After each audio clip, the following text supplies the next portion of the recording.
اللہ سے جو کچھ بھی دل پر نازل ہوا اسے اپنی زبان میں حضرت داؤد نے دنیا کے سامنے رکھا۔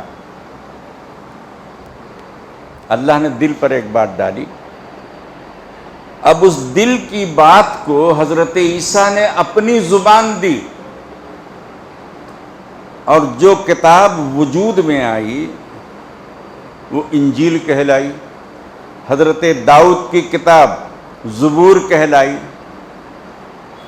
قرآن ایسا نہیں، قرآن اللہ کی کتاب بھی ہے اور اللہ کا کلام بھی ہے۔ اچھا، دیگر کتابیں اللہ فرماتا ہے کہ یحرفون الکلم عن مواضعہ، بدل دیتے ہیں یہود کے علماء اپنی کتاب میں سے کچھ چیزیں تحریف کر دیتے ہیں، کچھ ختم کر دیتے ہیں، کچھ اپنی چیز ڈال دیتے ہیں، آیتیں بدل دیتے ہیں۔ یہ اللہ نے فرمایا۔ قرآن کے بارے میں اللہ تعالیٰ کا یہ چیلنج ہے کہ قرآن میں کوئی تحریف نہیں ہو سکتی۔ ان کتابوں میں تحریف ہوئی، اب کیوں؟ وہ بھی اللہ کی کتاب ہے، یہ بھی اللہ کی کتاب ہے۔ قرآن کے بارے میں اللہ نے فرمایا کہ قرآن میں تحریف نہیں ہو سکتی۔ ان کتابوں کے بارے میں اللہ نے قرآن میں بیان کیا کہ ان میں تحریف ہوئی۔ یحرفون الکلم عن مواضعہ، ان میں تحریف ہوئی اور قرآن میں کوئی تحریف نہیں کر سکتا۔ اللہ سبحانہ و تعالیٰ نے قرآن کے 5 مقامات پر اس مضمون کو بیان کیا۔ فَأْتُوا بِسُورَةٍ مِّن مِّثْلِهِ وَادْعُوا شُهَدَاءَكُم مِّن دُونِ اللَّهِ إِن كُنتُمْ صَادِقِينَ۔ اے لوگو، اگر تم یہ سمجھتے ہو، جیسا کہ بہت سے لوگوں کا گمان ہے کہ قرآن اللہ نے نازل نہیں کیا ہے، قرآن بھیجا نہیں ہے، بلکہ محمد صلی اللہ علیہ وسلم نے اپنی طرف سے بنا دیا ہے، تو اے ساری دنیا کے لوگوں، وَادْعُوا شُهَدَاءَكُم مِّن دُونِ اللَّهِ، اللہ کو چھوڑ کر جس سے تم چاہے بلا لو، وہ مدراس یونیورسٹی کا، ہربی کا ڈین ہو، گلاسگو یونیورسٹی کا ہو، تروولور یونیورسٹی کا ہو، میسور یونیورسٹی کا ہو، ساری دنیا کے اہل زبان کو، لٹریچر کے جاننے والوں کو ایک جگہ جمع کر لو اور صرف ایک سورہ بنا کر بتاؤ۔ فَأْتُوا بِسُورَةٍ مِّن مِّثْلِهِ، اس جیسی ایک سورہ، سب سے چھوٹی سورہ اِنَّا أَعْطَيْنَاكَ الْكَوْثَرَ ہے۔ اللہ نے چیلنج آج تک باقی رکھا ہے، اور کسی میں اس چیلنج کو اٹھانے کی ہمت ہی نہیں۔ کیوں ایسا ہوا؟ یہ غور کرنے کی بات ہے کہ قرآن میں تحریف نہیں ہوئی اور نہ ہو سکتی۔ زبور میں، انجیل میں، توریت میں تحریف ہوئی کیونکہ اللہ نے بتایا، اور خود وہ بھی مانتے ہیں، عیسائی بھی مانتے ہیں کہ ان کی کتابوں میں تحریف ہوئی، رد و بدل ہوا، کمی بیشی ہوئی، قرآن میں نہیں ہوئی۔ کیوں؟ اس کی وجہ اللہ نے قرآن میں ہی بیان کی۔ فرمایا قرآن اللہ کی کتاب ہے اور قرآن اللہ کا کلام ہے۔ پھر فرمایا کہ چونکہ یہ اللہ کا کلام ہے تو فرمایا لا تبدیل لکلمات اللہ، یہ چونکہ کتاب ہی نہیں اللہ کا کلام ہے تو فرمایا کہ اللہ کے کلام میں کوئی تبدیلی نہیں ہو سکتی۔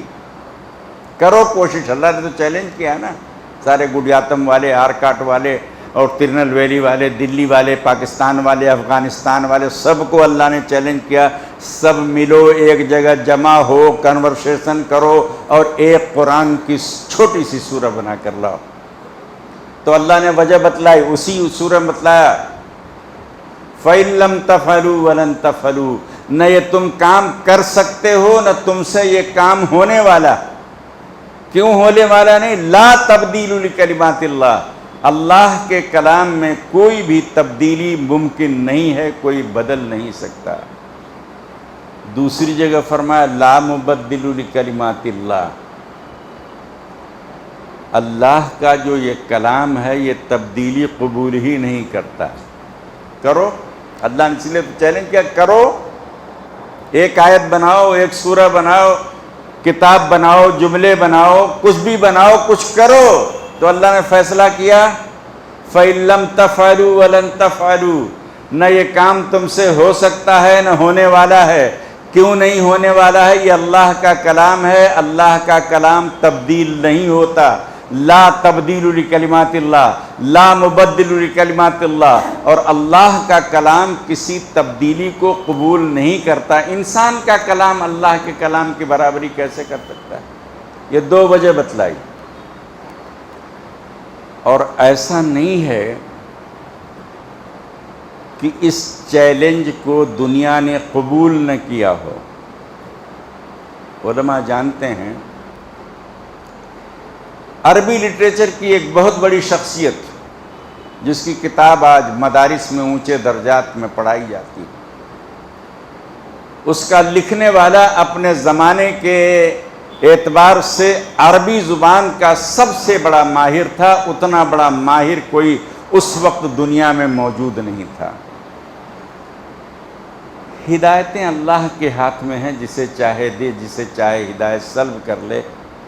ایک وقت آیا کہ وہ اسلام کے مخالف ہو گیا۔ آج بھی دنیا میں بہت سے مسلمان اسلام کے مخالف ہیں۔ ایک وقت آیا کہ اسلام کی عظمت اس کے دل سے نکل گئی، تو دشمنوں نے دیکھا کہ لٹریچر کا، زبان کا ایک بہت بڑا آدمی اب خود اسلام کے مخالف ہے، تو اسے پکڑا، پکڑ کے کہا کہ جو قرآن کا چیلنج ہے کہ فاتو بسورۃ من مثلہ، اسے توڑو، تم تو لٹریچر کے امام ہو۔ ہم نے آپ کو بتا دیا کہ اس کی کتابیں اعلیٰ درجات میں آج علماء کو پڑھائی جاتی۔ کہا تم لٹریچر کے امام ہو، قرآن بناؤ اور ہم اس چیلنج کو توڑیں کہ قرآن کا کوئی مثل ہو ہی نہیں سکتا۔ بات چیت ہوئی، طے یہ ہوا کہ کہیں ایک دور دراز بڑے پرسکون ماحول میں اسے ایک گھر دیا جائے، ہر طرح کی سہولت دی جائے، خادم خادمائیں دی جائیں، کھانا پکانے والی، جھاڑو لگانے والی، ہر طرح کی سہولت دی جائے۔ میں 1 سال میں اس قرآن کا جواب لکھ دوں گا اور اس چیلنج کو توڑ دوں گا کہ فاتو بسورۃ من مثلہ ودعوا شہداءکم، میں اس چیلنج کو توڑوں گا۔ وہ جو ایک اسلام دشمن کمیٹی تھی، جھٹ پٹ اس نے جو ہے ایک گھر کا انتظام کیا، ایک پرسکون ماحول میں۔ آج کے زمانے میں جیسے ریسارٹ وغیرہ ہوتا ہے، تو ایک گھر کا انتظام کیا، کھانے پینے کا انتظام کیا، خادمائیں، نوکر چاکر، سارا انتظام کیا، قلم دعوات کاغذ سب دیا اسے۔ اس نے قرآن لکھنا شروع کیا، لکھتے لکھتے لکھتے لکھتے لکھتے لکھتے لکھتے 6 مہینے گزر گئے۔ تو جو کمیٹی تھی اس کی پھر ایک میٹنگ ہوئی کہ بھئی 6 مہینے ہو گیا ہے، کم سے کم آدھا قرآن تو لکھ لیا ہوگا، 1 سال کا ٹائم لیا ہے۔ اس زمانے میں بائنڈنگ وغیرہ اس طرح کی نہیں ہوتی تھی، بہت مشکل سے کاغذ ملتے تھے۔ وہ ہرن کی جھلی پر، وہ جو گوشت کے اندر ایک جھلی آتی نا پتلی سی، اس جھلی کو کاغذ کے طور پر استعمال کرتے تھے اور بڑے مشکل سے کتاب بنتی تھی۔ تو کہا جتنا لکھ گیا ہم لائیں اسے، اس کی ترتیب دیں، اس کی بائنڈنگ کریں اور اس کے اگلے ورشن کا انتظار کریں۔ خیر کمیٹی کے سارے لوگ اس گھر میں پہنچے جہاں وہ شخص رہتا تھا۔ اس کا نام معلوم ہونا نہیں معلوم، اس کا نام ہے ابن مقنع، بہت بڑی شخصیت ہے، لٹریچر کا امام آج بھی ہے۔ 6 مہینے کے بعد جب کمیٹی کے لوگ اس گھر میں گئے تو دیکھا کہ گھر کے سارے کمرے میں، چبوترے پر، الماریوں میں گول گول کاغذ رکھے ہوئے ہیں، چاروں طرف بکھرے پڑے ہیں۔